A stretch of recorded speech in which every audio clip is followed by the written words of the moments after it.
ನಿಧಿಧ್ಯಾಸನ ಪರ ಪರಮಾರ್ಥ ಗೀತೆ. ಇರ್ಲಿ, ಈ ಪ್ರಕಾರವಾಗಿ ಈಗ ನಾವು ಪ್ರಾರಂಭ ಮಾಡಿರುವಂತ ಗ್ರಂಥ ಮನನ ಪರ ಅಂದ್ರೆ ಯುಕ್ತಿಗಳನ್ನ ಹೇಳ್ತಾರೆ. ಇಲ್ಲಿ ಯುಕ್ತಿ ಪ್ರಯುಕ್ತಿಗಳ ಮೂಲಕವಾಗಿ ಯಥಾರ್ಥವಾಗಿ ತಿಳಿಯುವಂತೆ ಯುಕ್ತಿ ಅನುಭವ ದೃಷ್ಟಾಂತಗಳ ಮೂಲಕ ಹೇಳುವಂಥದ್ದು ಅನುಭವ ಸಾರ. ಇಲ್ಲಿ ಈಗಾಗಲೇ ನಾವು ನಮಸ್ಕಾರ ರೂಪ ಮಂಗಲವನ್ನ, ವಸ್ತು ನಿರ್ದೇಶ ರೂಪ ಮಂಗಲವನ್ನ, ಆಶೀರ್ವಾದ ರೂಪ ಮಂಗಲವನ್ನ ಬಹಳ ಸುಂದರವಾದ ಪದ್ಯದ ಮೂಲಕ ನಿಜಗುಣಿಯಾರರು ಹಿಂದಿನ ಒಂದು ಪ್ರಾರ್ಥನಾ ಪದ್ಯದಲ್ಲಿ ತ್ರಿಪದಿಯಲ್ಲಿ ಹೇಳಿದ. ಪ್ರತಿಜ್ಞೆ ಮಾಡಿ ಚಾಲು ಮಾಡ್ಯಾರ. ಅವ್ರು ಯಾರು ಮಾಡಿಲ್ಲ ಹಿಂಗ. ಸಕಲ ವೇದಾಂತ ಸಾರವನ್ನೇ ತಿಳಿಯುವಂತೆ ಸಾಧಕರಿಗೆ ಈ ಪ್ರಕರಣದೋಳು ಒಲಿದುವರೆವೇನು. ನೋಡ್ರಿ ಪ್ರತಿಜ್ಞೆ ಹೆಂಗದ, ಎಷ್ಟು ಕಳ್ಕಳಿ ಇರ್ಬೇಕು ಅವ್ರಿಗೆ. ಇವ್ರಿಗೆ ಜ್ಞಾನ ಮಾಡೇ ಕೊಡ್ಬೇಕನ್ನುವಂತ ಬಹಳ ಕಳಕಳಿ ಆತುರತೆ, ಅಷ್ಟು ತೀವ್ರತರವಾದಂತ ಇಚ್ಛೆಯಿಂದ ಅವ್ರು ಹೇಳುವಾಗ ಅಷ್ಟೇ ತೀವ್ರತರವಾದಂತ ಮುಮುಕ್ಷತ್ವದಿಂದ ನಾವಿರಬೇಕು. ಅದ ಇರ್ಬೇಕು. ಭೂಮಿ ಬಿತ್ತಬೇಕಾದ ಬೀಜ ಅರ್ಥಾತ್ ಇಲ್ಲಿ ನಾವು ನೀವುಗಳೆಲ್ಲ ಸಾಧನ ಚಸ್ತು ಸಂಪನ್ನುಳ್ಳವರಾಗಿ ಬಂದಿರಬೇಕು ಅಂತ ಹಿಂದಿನ ಪದ್ಯೊಳಗೆ ಹೇಳ್ಕೊಂತ ಬಂದ್ರು. ಅರ್ಥಾತ್ ನಾವು ಕರ್ಮ ಉಪಾಸನೆಗಳನ್ನು ಮಾಡಿ, ನಿಷ್ಕಾಮ ಕರ್ಮ ಉಪಾಸನೆಗಳನ್ನು ಮಾಡಿ ಚಿತ್ತ ಶುದ್ಧಿ ದ್ವಾರ ಮನ ವಿಕ್ಷೇಪಗಳನ್ನು ಕಳ್ಕೊಂಡು ಜ್ಞಾನ ಯೋಗ್ಯತೆಯನ್ನ ಪ್ರಾಪ್ತ ಮಾಡಿಕೊಂಡು ಈ 8 ಅಂತರಂಗ ಸಾಧನಕ್ಕೆ ಬರಬೇಕು.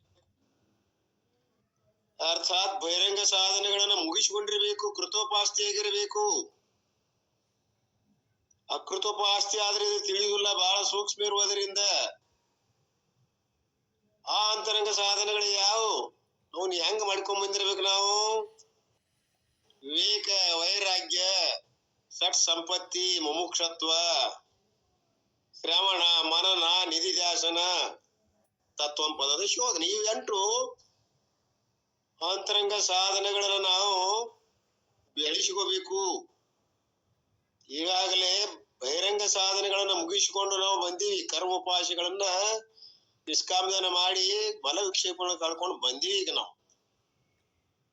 ಆದ್ದರಿಂದ ಯಾರು ಹಿಂಗ್ ಬಂದಿರ್ತಾರಲ್ಲ ಅವರಿಗೆ ಸ್ಪಷ್ಟವಾಗಿ ಅರ್ಥ ಆಗ್ತದ, ಗ್ರಹಣ ಆಗ್ತದ, ಸಂಶಯಗಳು ಉತ್ಪನ್ನ ಆಗೋದಿಲ್ಲ. ಇಲ್ಲಿ ಗುರುಗಳು ಸಂಶಯ ಮಾಡಿ ತಾವು ಉತ್ತರ ಹೇಳಕತ್ತಾರಲ್ಲ, ಸಂಶಯ ಕೂಡ ಅರ್ಥ ಆಗೋದಿಲ್ಲ ಒಬ್ಬೊಬ್ಬರಿಗೆ. ನಮ್ ಗುರುಗಳು ಹೇಳ್ಕೊಂತ ಬಂದ್ರು, ಈ ಸಂಶಯ ಅರ್ಥ ಆಗ್ಬೇಕಾದ್ರೂ ಬಹಳ ಕಷ್ಟದ.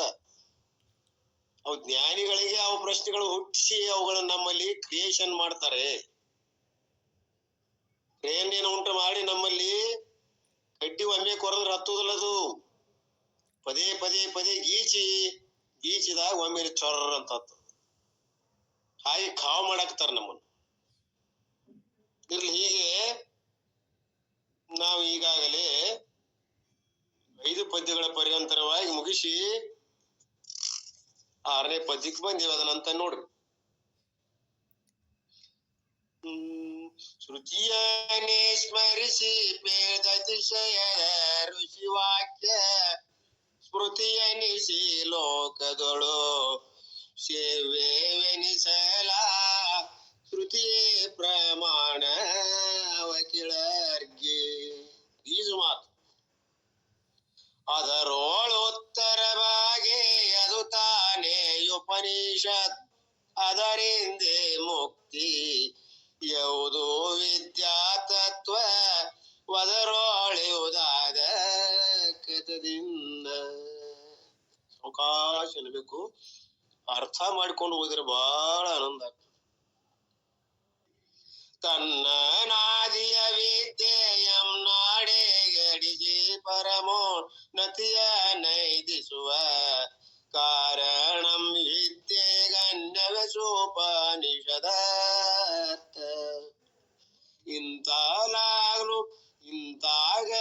ಇಂತಾಗಲುಪನಿಷತ್ತಂ ತಿಳಿದು ಮುಕ್ತಿಯಂ ಸಂತರೈದುವುದು ವೇದಾಂತ ವಿಜ್ಞಾನ ಮುಂತಾದ ವಾಕ್ಯ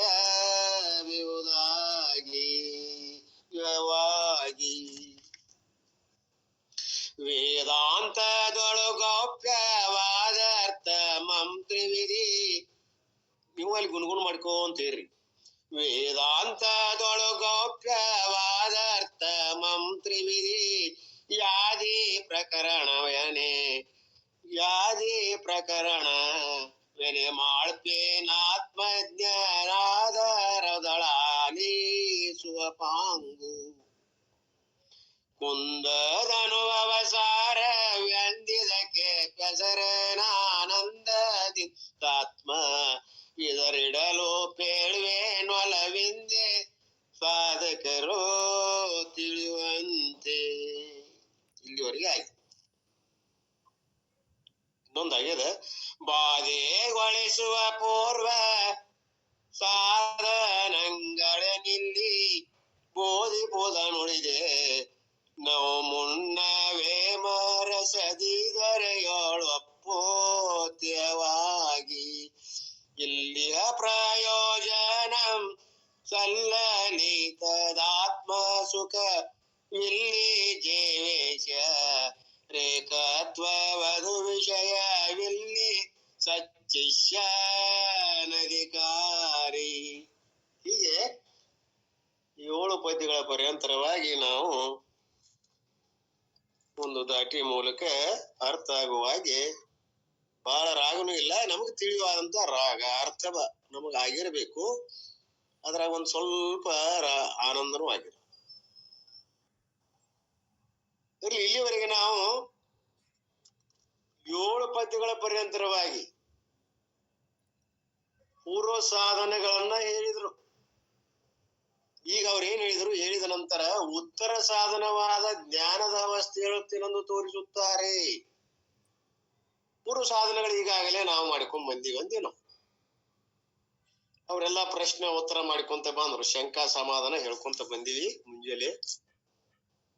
ಇನ್ನು ಅನುಬಂಧ ಚತುಷ್ಟಯವನ್ನ ಇಲ್ಲಿ ಹೇಳ್ತಾರೆ. ಅಧಿಕಾರಿ, ವಿಷಯ, ಸಂಬಂಧ, ಪ್ರಯೋಜನ. ಇದರಲ್ಲಿ ಹೇಳುವುದಕ್ಕೆ ಯೋಗ್ಯವಾದದ್ದು ಪ್ರತಿಪಾದ್ಯವೇ ಬ್ರಹ್ಮ ಪ್ರತಿಪಾದಕವದಿಲ್ಲಿ ಪ್ರತಿಪಾದಕವದು ಪ್ರತಿಪಾದ್ಯದೊಡನೆ ಸಂಗತಿಸೇ ಸಂಬಂಧ ವದು ತಾನೇ. ನೋಡಿ, ಸಂಬಂಧ ಹೇಳಿರು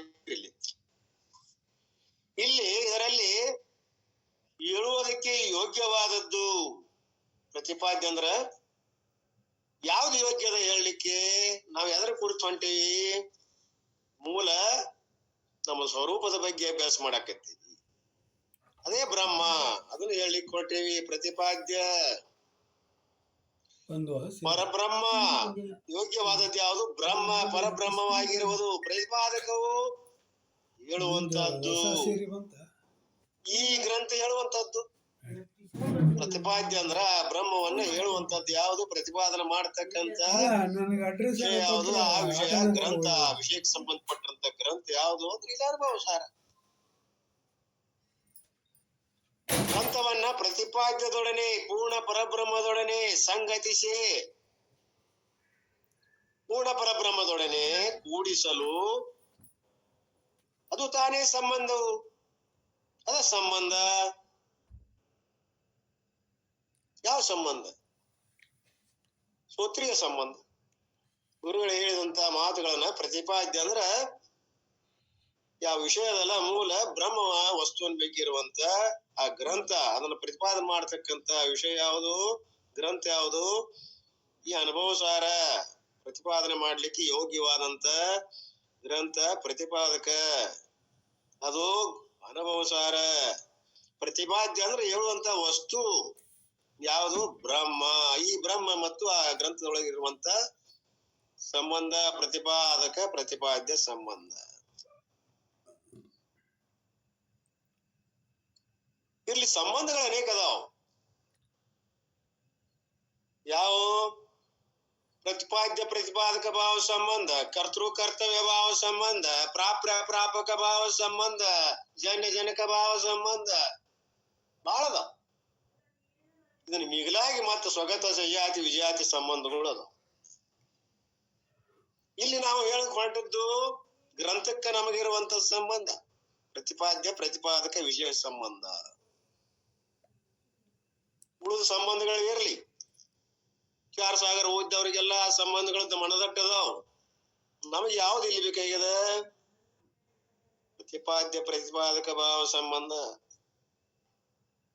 ಈ ಗ್ರಂಥಕ್ಕೆ ಸಾಧನ ಚತುಷ್ಟಯ ಸಂಪನ್ನುಳ್ಳವನೇ ಅಧಿಕಾರಿ. ಅಧಿಕಾರಿ ಹೇಳಿದ್ರಿ ಇಲ್ಲಿ ಯಾರು? ಸಾಧನ ಚತುಷ್ಟ ಸಂಪನ್ನನೇ ಅಧಿಕಾರಿ. ಹೇಗೆ? ವಿವೇಕ ಚಿಂತಾಮಣಿ ಹೇಳ್ತಾ, ಜಾತ್ಯಾದಿ ನಿರ್ಬಂಧವಿಲ್ಲದೆ ಅಂತಃಕರಣ ಪರಿಪಕ್ವ ಏಕಲಭ್ಯ, ಅವನೇ ಅಧಿಕಾರಿ. ಯಾವುದು ಜಾತ್ಯಾದಿ ನಿರ್ಬಂಧ ಇರಬಾರ್ದು, ಅಂತಃಕರಣ ಪರಿಪಕ್ವ ಇರಬೇಕು, ಸಾಧನ ಚತುಷ್ಟಯ ಸಂಪನ್ನ ಉಳಿದ್ರೆ ಅಧಿಕಾರಿ. ಅಂತಃಕರಣ ಪರಿಪಕ್ವ ಏಕ ಅಥವಾ ಸಾಧನ ಚತುಷ್ಟಯ ಸಂಪನ್ನವುಳ್ಳವನೇ ಅಧಿಕಾರಿ. ಈ ಗ್ರಂಥವು ಪ್ರತಿಪಾದನೆ ಮಾಡುವುದಾಗಿಯೂ ಬ್ರಹ್ಮವು ಮಾಡಿಸಿಕೊಳ್ಳುವುದಾಗಿಯೂ ಇರುವುದೇ ಸಂಬಂಧ. ಬ್ರಹ್ಮವು ಗ್ರಂಥ ಪ್ರತಿಪಾದನೆ ಮಾಡ್ತದ, ಬ್ರಹ್ಮ ಮಾಡಿಸಿಕೊಳ್ತದ. ಪ್ರತಿಪಾದ್ಯ ಇದುವೇ ಸಂಬಂಧ. ಜೀವೇಶ್ವರರ ಐಕ್ಯವೇ ವಿಷಯವು. ವಿಷಯ ಏನ್ ಹೇಳಕ್ ಹೊಂಟದ? ಇದು ಏಕತ್ವವನ್ನ. ನೀವು ಜೀವನಲ್ಲೋ ಪರಬ್ರಹ್ಮ ಸ್ವರೂಪ ಇದೆಯಾ? ಜೀವೇ ಪರಬ್ರಹ್ಮ, ಜೀವ ಪರಬ್ರಹ್ಮರ ಐಕ್ಯತೆ ವಿಷಯ. ಇನ್ನೊಂದು ವಿಷಯ, ಎರಡು ವಿಷಯಗಳು ಹೇಳ್ತಾರ. ಅತ್ಯಂತ ದುಃಖ ನಿವೃತ್ತಿ, ಪ್ರಯೋಜನ ಎರಡು. ಅತ್ಯಂತ ದುಃಖ ನಿವೃತ್ತಿ, ಪರಮಾನಂದ ಪ್ರಾಪ್ತಿಯ ಪ್ರಯೋಜನವು. ಅಧಿಕಾರಿ ಹೇಳಿದ್ರು, ವಿಷಯ ಹೇಳಿದ್ರೆ ಈಗ ಪ್ರಯೋಜನ ಯಾವುದು?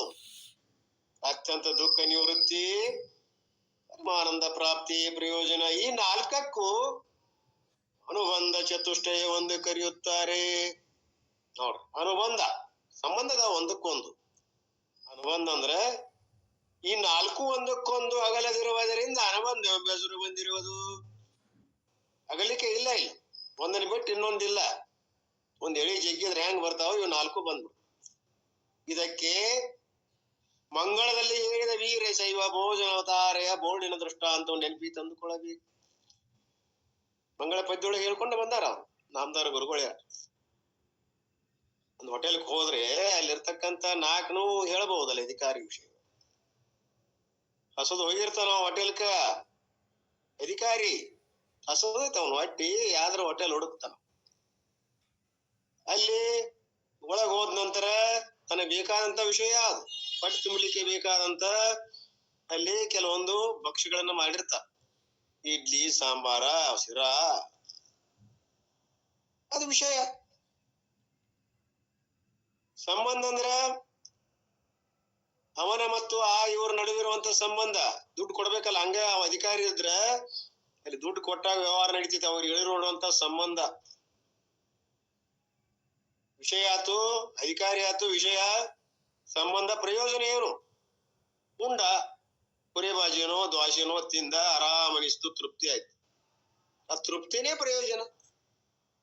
ಹೀಗೆ ಹಿಂದ್ ಹೇಳ್ಕೊಂತ ಬಂದಾರ ನಾಮದಾರ ಗುರುಗಳು ಹೇಳ್ಯಾರ. ಅದನ್ನ ದೃಷ್ಟಾಂತ ನೀವೀಗ ನೆನಪಿಗೆ ತಂದುಕೊಳ್ರಿ ಅಂತ ಹೇಳಿದ್ರು. ಈ ಅನುಬಂಧ ಚತುಷ್ಟಯದ ವಿವೇಚನವು ವಿಚಾರ ಗ್ರಂಥದ 1 ಮತ್ತು 2ನೇ ತರಂಗದಲ್ಲಿ ವಿಸ್ತಾರವಾಗಿ ಹೇಳಲ್ಪಟ್ಟಿದೆ. ಬಹಳ ವಿಸ್ತಾರವಾಗಿ ಹೇಳಿದ್ವಲ್ಲ, ಇವನ್ನೆಲ್ಲ ಹೇಳ್ಯಾರ. ಪ್ರಾಪ್ಯ ಪ್ರಾಪಕ, ಕರ್ತು ಭಾವ ಸಂಬಂಧ ಎಲ್ಲ ಹೇಳ್ಯಾರ. ಶ್ರೀಲ ಕರ್ತವ್ಯ ಭಾವ ಸಂಬಂಧ. ಜೋ ಕರ್ನೆ ವಾಲೆ ಹೋಯೆ ಜೋ ಕರ್ತಾ ಕೈ, ಅವ್ರ ಕರ್ನೆ ಯೋಗ್ಯ ಹೋಯೆ ಜೋ ಕರ್ತವ್ಯ ಕೈ ಅಂತ ಅಲ್ಲಿ ಹೇಳ್ಯಾರ. ಜೋ ವಸ್ತು ಪ್ರಾಪ್ ಹೋಯೆ ಜೋ ಪ್ರಾಪ್ಯ ಕಿಯೆ ಹೈ, ಅದು ಪ್ರಾಪ್ಯ. ಜಾಕು ಪ್ರಾಪ್ ಹೋಯೆ, ಯಾವ್ದು ಪ್ರಾಪ್ತ ಆಗೈತಲ್ಲ ಜೋ ಪ್ರಾಪಕ್ಕೆ. ಹಿಂಗೆಲ್ಲ ಅಲ್ಲಿ ಹೇಳ್ಕೊಂತ ಬಂದಾರ. ಅವನ್ನೆಲ್ಲ ಡಿಟೇಲ್ ಹೇಳೋದು ಬೇಡ. उत्पत्ति करने वाले होए जो जनक है, उत्पत्ति जाके उत्पत्ति होए तो जनक ಇರ್ಲಿ. ಇದನ್ನ ನೀವು ವಿಚಾರ ಸಾಗರದಲ್ಲಿ ಡಿಟೇಲ್ ನೋಡ್ರಿ. ಬಳಿಕ ವ್ಯಾಕರಣ ಮತ್ತು ಛಂದಸ್ಸು ಶಾಸ್ತ್ರಗಳ ಅನುಸಾರವಿಲ್ಲದ್ದರಿಂದ ಈ ಗ್ರಂಥವು ಗ್ರಹಿಸಲಿಕ್ಕೆ ಅಯೋಗ್ಯವಾದದ್ದು ಒಂದು ಸಂಖ್ಯೆಯನ್ನು ಮಾಡಿದರೆ. ಹೌದ್ರಿ ಗುರುಗಳೇ, ಇಲ್ಲೇನು ಛಂದಸ್ಸ ಇವೆಲ್ಲ ಅದಾವಲ್ಲ, ಸಮಾಸ, ಪ್ರಾಸು ಇವೆಲ್ಲ ಏನಿಲ್ಲ ಇಲ್ಲಲ್ರಿ. ಇದು ಅಯೋಗ್ಯದ ಗ್ರಂಥ ಅದಾವ. ಆದ್ರೂ ಅವ್ರಂತಾರ ಶಂಕೆಯನ್ನು ಮಾಡಿದರೆ ದೋಷವಿದ್ದರೂ ಈ ಗ್ರಂಥವು ಸೇವೆ ಎಂಬುದಾಗಿ ಹೇಳುತ್ತಾರೆ. ಹೌದಪ್ಪ, ನಮ್ಮಲ್ಲಿ ಏನು ಅಂತ ಸಮಾಸ ಸಂಧಿ ಪ್ರಾಸು ಇವನೇನು ಮಾಡಿಲ್ಲ. ಆದರೂ ಯೋಗ್ಯದ ನಮ್ದು. ಇವು ಯಾವ ಇಳಿದ್ರು ಕೂಡ ಅವಶ್ಯ ಇಲ್ಲವು. ನಾವ್ ಹೇಳ್ಬೇಕಾದ ವಿಷಯ ಬಹಳ ಮುಖ್ಯದ. ಅದು ನಿಮಗೆ ಮನದಟ್ಟಾಗಬೇಕಾಗ್ಯದ, ಸೇವೆ ಆಗ್ಬೇಕಾಗ್ಯದ. ಇಲ್ಲಿ ಸಂಧಿ ಸಮಾಸ ಪಲ್ಲಟ ಮೊದಲಾದ ಇವೆಲ್ಲ ನೋಡಿದಿರಿ. ನಿರ್ವೇರವ ಪಾಲನೊಲ್ಲದೆ ಹಂಸ ಬಿಡುತ್ತೇವೋದೆ. ಇಲ್ಲಿ ಸಂಧಿ ಸಮಾಸ ಪಲ್ಲಟ ಮೊದಲಾದ ಇವೆಲ್ಲ ನೋಡಿದಿರಿ. ನಿರ್ವೇರದ ಪಾಲ ಮಲ್ಲದೆ ಹಂಸ ಬೇಡೋತಿಯೋದೆ. ಹೀಗೆ ಇಲ್ಲಿ ಇದರಲ್ಲಿ ಸಂಧಿಗಳು ಗದವಾದೇಶ ಸವರ್ಣ ದೀರ್ಘ ಸಂಧ್ಯ ಹಿಂಗೆಲ್ಲ ಅದಾವ. ಈ ಸಂಧಿಗಳು ಸಮಾಸ ತತ್ಪುರುಷಾದಿ ಸಮಾಸಗಳು ಪಲ್ಲಟಂ ವ್ಯತ್ಯಾಸವೇ ಮೊದಲಾದ ಇವೆಲ್ಲ ಮುಂತಾದ ದೋಷಗಳನ್ನ ನೋಡಿದಿರಿ. ಅವಲೋಕನ ಮಾಡ್ಬೇಡ್ರಿ, ಇವನ್ನೆಲ್ಲ ನೋಡಕ್ ಹೋಗ್ಬೇಡ್ರಿ. ನಮ್ಮ ಇದ್ರೊಳಗ ನಿರ್ವೇರದ ನೀರಿನಿಂದ ಕೂಡಿದ ಹಾಲನ್ನು, ಪಾಲನ್ನು ಅಂದ್ರೆ ಹಾಲನ್ನು ಒಲ್ಲದೆ ಇಚ್ಛಿಸದೆ ಹಂಸ ಪಕ್ಷಿಯು ಬಿಡುತ್ತಿರುವುದೇ. ನೋಡ್ರಿ, ಅದನ್ನು ಎಲ್ಲ ಕೂಡಿ ನೀವು ಹಾಲು ನೀರು ಕೂಡಿ ಇಟ್ರು ಕೂಡ ಹಂಸ ಪಕ್ಷಿ ಏನ್ ಮಾಡ್ತದ, ಒಂಥರ ಹುಳಿ ಇರ್ತದ, ಅದನ್ನ ಬಿಟ್ಟು ಅಂದ್ರೆ ಅಲ್ಲೇ ಹಾಲಿಂದ ಹಾಲ ಅದು ನೀರು ಬೇರೆ ಆಗ್ತದೆ, ಅದನ್ನ ಕುಡಿದು ಬಿಡ್ತದ. ಹಾಗೆ ನೀವೆಲ್ಲ ಹಂಸ ಪಕ್ಷಿಗಳು ನನ್ನ ದೃಷ್ಟಿಯೊಳಗ ಏನ ಇದ್ರು ಕೂಡ ಅದ್ರೊಳಗ ಹಾಲನ್ನೇ ಸ್ವೀಕಾರ ಮಾಡ್ತಕ್ಕಂತ ಅಧಿಕಾರಿಗಳಿದ್ರಿ ನೀವು. ಆದ್ದರಿಂದ ದೋಷಗಳು ಎಣಸಾಕ್ ಹೋಗ್ಬೇಡ್ರಿ. ಅದಕ್ಕ ನೀವು ಇಲ್ಲಿ ಆ ಪ್ರಕಾರ ಹಾಲನ್ನ ಹೀರ್ತಕ್ಕಂತ ಹಂಸ ಪಕ್ಷಿಗಳಾಗಿ ಹಾಲನ್ನು ಒಲ್ಲದೆ ಇಚ್ಛಿಸದೆ ಆ ಹಂಸ ಪಕ್ಷಿಯು ಬಿಡುತ್ತಿರುವುದೇನು ಹಾಲನ್ನು ಬಿಟ್ಟು ಮತ್ತೇನ್ರ ತಗೋತೇನದು. ಹಂಗಿಲ್ಲಿ ಒಳ್ಳೆ ವಿಚಾರಗಳದಾವ, ಶ್ರುತಿ ಸಂಬಂಧಪಟ್ಟಂತ ವಿಚಾರಗಳನ್ನ, ಒಳ್ಳೆ ವಿಚಾರಗಳನ್ನ ಸ್ವೀಕಾರ ಮಾಡ್ರಿ. ಯಾವ್ದು ಆರ ಇಲ್ಲ ಅದನ್ನ ಬಿಡ್ರಿ, ಗೊತ್ತಾ ಇಲ್ಲ. ಇದರೊಳರ್ಥವೆಲೇಸು ಪದ ಬಂದೋದಾಳ್ ಪ್ರಾಸು ಮೊದಲಾದವಿಲ್ಲದಿರೆ ತಡವ ನೊಳೆದು ಕೂಡಿದ ಕಾಂತೆಯಂತೆ ಸೊಗಸಕ್ಕು. ಪದ ಬಂದದೋಳ್ ಪದ್ಯಗಳ ರಚನೆಯಲ್ಲಿ ಪ್ರಾಸು ಚರಣದ ಎರಡನೇ ಅಕ್ಷರವು ನಿನ್ನೆ ಹೇಳಿದಲ್ಲ, ಚರಣದ ಎರಡನೇ ಅಕ್ಷರವು ಒಂದೇ ಒಂದು ಬಳ್ಳಿಯದಾಗಿರೋಣವು. ಆ ಬಳ್ಳಿ ಒಳಗ್ರಿ ಕ ಬಂತಿಲ್ಲ ಎರಡನೇ ಅಕ್ಷರ, ಕಕ ಬಳ್ಳಿ ಒಳಗೆ ಯಾವ್ದ ಬರ್ಲಿ ಅದು ಇರಲೇಬೇಕು. ಹಾಗೆದ ಅದು ಪದ್ಧತಿ. ಇಲ್ಲಿಂದ ನೋಡಿ, ಇದರೊಳ ಅರ್ಥವೇ ಅಂತ ಐತೆ. ಎರಡನೇ ಸಾಲ ಮೊದಲಾದವೆಲ್ಲದಿರೆ ಅಲ್ಲಿ ದ ಅಂತ ಬಂದದ. ಅಲ್ಲಿ ಮುಂದ ಕೂಡಿದ ಕಾಂತಿ ಅಂತೆ ಅದನ್ನ ಒಳಗ್ ತಗೊಂಡು ಇಲ್ಲಿ ಡಿದ ಅಂದ್ರೆ ದ ಎರಡನೇದ ಬರ್ಬೇಕದು. ಹಂಗ ಅವ್ ಜಾಣ್ಮೆ ಇದು. ಕಾವ್ಯ ರಚನೆಯ ಒಂದು ಜಿಯಾನ್ಮೆ ಇತ್ತಂದ್ರೆ ಆಗ್ತದ, ಇಲ್ದ್ರೆ ಆಗುದಿಲ್ಲ. ಇದೊಂದು ವಿಶೇಷ ಕಲೆ ಪದ್ಧತಿ. ಹಾಗೆ ಈ ಗ್ರಂಥದಲ್ಲಿ ಇರುವಂತ ಅರ್ಥವೇ ಲೇಸು, ಒಳ್ಳೆಯದು, ಪ್ರಾಸು ಅವೆಲ್ಲ ಇರ್ಲಿ. ಅವು ರಚನೆಯಲ್ಲಿ ಚರಣದ ಎರಡನೇ ಅಕ್ಷರ ಇರ್ಲಿ, ಮೊದಲಾದವು ಅವು ಅದಾವಿಲ್ಲ. ಸಿಂಹಾದಿ ಪ್ರಾಸುಗಳು ನಾವು ಅಭ್ಯಾಸ ಮಾಡಿಲ್ಲ, ಹೇಳ್ತಾರ ಸಿಂಹಾದಿ ಪ್ರಾಸುಗಳು. ಇದರೊಳಗೆ ಈ ಗ್ರಂಥದಲ್ಲಿರುವ ಅರ್ಥವೇ ಒಳ್ಳೆಯದು. ಅವನ್ನೆಲ್ಲ ತಗೊಂಡು ಏನ್ ಮಾಡ್ತೀರಿ, ಅರ್ಥ ಒಂದ್ ಬೇಕಲ್ಲ, ನಮಗ್ ರಸ ಬೇಕು. ರಸೋ ವಯಸ್ಸ ರಸವನ್ನು ಕುಡಿದ್ ಬಿಟ್ರೆ ಸಾಕು. ನಾವು ಅರ್ಕ ಕುಡಿಯವ್ರು, ರಸ ಕುಡಿಯವ್ರು, ಸಾಕ್ತಿ ಬೇಡ ನಮಗ. ತಿಳಿಲು ಬೇಕು ನಮಗ. ಹಾಗೆ ಹೇಳ್ತಾರ ಅವರು, ಅದನ್ನಷ್ಟ ಸ್ವೀಕಾರ ಮಾಡ್ರಿ. ಹಾಗೆ ಉಳಿದು ಬಿಟ್ಟು ಅವನ್ನೆಲ್ಲ ಬಿಡ್ರಿ. ಆಭರಣಗಳನ್ನು ಇಲ್ಲಿದೆ ನೋಡ್ರಿ. ಈ ಗ್ರಂಥದಲ್ಲಿರುವ ಅರ್ಥವೇ ಲೇಸು. ತೊಡವನು ಅಂದ್ರೆ ಆಭರಣಗಳನ್ನ ಉಳಿದು ಬಿಟ್ಟು ಕೂಡಿದ ಸಂಯೋಗವಾದ ಕಾಂತಿಯಂತೆ ಸತಿಯಂತೆ ಸಂತೋಷವಾಗುವುದು. ಬಹಳ ಸುಂದರವಾದ ಸ್ತ್ರೀಗೆ ಆಭರಣ ಬೇಕಾಗ್ತವೇನು? ಅದ ಒಂದು ವೇಷದಲ್ಲಿ ಚಂದ ಕಾಣ್ತಾಳಕಿ. ಈಗ ಸ್ವಭಾವತ ಒಂದು ಸುರಸುಂದರದಳಕಿ. ಪರಮಾತ್ಮನ ಒಂದು ಅದು ಕೊಡುಗೆ. ಆ ಒಂದು ರೂಪು ಅವಳಿಗೆ ದೈವಿದತ್ತವಾಗಿ ಬಂದಂತ ರೂಪು. ಆ ರೂಪಕ್ಕ ನಾವು ಒಳ್ಳೆ ಆಭರಣಗಳನ್ನ ತೊಡಿಸಿ ಇನ್ನಷ್ಟು ಶೃಂಗಾರ ಮಾಡೋದು ಅವಶ್ಯಕತೆ ಇಲ್ಲ. ಆ ಒಂದು ಅರೂಪ ಯಾವ್ದ ಉಡುಪಿದ್ರು ಕೂಡ ಅವಳ ಸೌಂದರ್ಯತೆಗೆ ಕುಂದಿಲ್ಲ. ಇನ್ನಷ್ಟು ವಯ್ಯಾರದಿಂದ ಚಂದ ಕಾಣ್ತಾಳೆ. ಆದ್ದರಿಂದ ಆ ಪ್ರಕಾರವಾಗಿ ಅದ ಹೆಚ್ಚಿನ ಅರ್ಥ ಬೇಡ ಇರಲಿ. ಆ ಪ್ರಕಾರವಾಗಿ ನಾವ್ ಏನ್ ನೋಡ್ಬೇಕು, ಅದು ಸ್ವಭಾವತ ಅರ್ಥ ನೋಡ್ರಿ. ಅರ್ಥ ಅಂದ್ರೆ ಸ್ವಾಭಾವಿಕವಾಗಿರುವಂತ ರಸ, ಒಳಗಿರುವಂತ ಆಂತರಿಕವಾದಂತ ರಸ ಕಡೆ ಗಮನ ಕೊಡ್ರಿ. ಉಳಿದು ಎಲ್ಲ ಏನವೆಲ್ಲ ಇಲ್ಲ. ಹೆಚ್ಚು ಅದ್ರ ಬಗ್ಗೆ ಒತ್ತು ಕೊಡ್ಬೇಡ್ರಿ. ಕೂಡ್ತಾನವ ತನ್ನ ಕಾಂತಿಯೊಡನೆ, ಉಳಿದೇನ್ ನೋಡಂಗಿಲ್ಲವ. ಸ್ವಾಭಾವಿಕವಾಗಿ ದೈವಿದತ್ತ ಇರ್ತದ ಸುಂದರವಾದ ಸ್ತ್ರೀಗೆ. ಉಳಿದೇನು ನೋಡುವ ಹರಕತ್ತಿಲ್ಲ. ಹಿಂಗ ಹೇಳ್ಯಾರ ಗೌಪ್ಯವಾಗಿ. ತಾತ್ಪರ್ಯ ವ್ಯಾಕರಣ ಶಾಸ್ತ್ರದಲ್ಲಿ ಹೇಳಪಟ್ಟಂತ ಪ್ರಕಾರ ಸುವರ್ಣ ದೀರ್ಘವೇ ಮೊದಲಾದ ಸಂಧಿಗಳು ತತ್ಪುರುಷಾದಿ ಸಮಾಸಗಳು ಈ ಗ್ರಂಥದಲ್ಲಿ ಇಲ್ಲದಿದ್ದರೂ ಈ ಗ್ರಂಥವು ಗ್ರಹಿಸಲಿಕ್ಕೆ ಯೋಗ್ಯವಾಗಿರುತ್ತದೆ. ಹೇಳಿದೆವು ಅದನ್ನೀಗ. ಹೇಗೆಂದರೆ ಹಾಲಿನಲ್ಲಿ ನೀರು ಬೆರೆತಿದ್ದರೂ ಹಂಸ ಪಕ್ಷಿಯು ನೀರು ಮಾತ್ರ ಬಿಟ್ಟು ಹಾಲನ್ನೇ ಗ್ರಹಿಸುವುದು. ಹಾಗೆ ಏನ್ ಮಾಡ್ತದ, ಸಾರ ಗ್ರಹಿಸಿರಿ. ಈ ಗ್ರಂಥದಲ್ಲಿರುವ ದೋಷಗಳನ್ನು ಬಿಟ್ಟು ಗುಣಗಳನ್ನು ಗ್ರಹಿಸತಕ್ಕದ್ದು. ದೋಷಗಳು ಇರಬಹುದು, ಆದ್ರೂ ಇಲ್ಲ. ಒಂದು ಮಾತು ಅವ್ರು ಹೇಳ್ಬೇಕಾಗ್ತದ. ನೋಡ್ರಿಪ್ಪ ಅಡಿಗೆ ಹೆಂಗಾಗೈತು ಏನೋ ಪಾಪ, ನಿಮ್ ಪ್ರಕಾರ ಸರಿಯಾಗಿತ್ತಿಲ್ಲೋ. ಎಲ್ಲಾ ಸರಿಯಾನ ಮಾಡಿರ್ತಾನಿವ. ಆದ್ರೂ ಕೂಡ ಒಂದು ಮಾತು ಅಂತಿರ್ತ ಇರ್ಲಿ. ಹಾಗೆ ಆ ಎಲ್ಲಾ ದೋಷಗಳನ್ನು ಎನಿಸಲಾರದೆ ಗುಣವನ್ನು ಮಾತ್ರ ಗ್ರಹಿಸಿರಿ.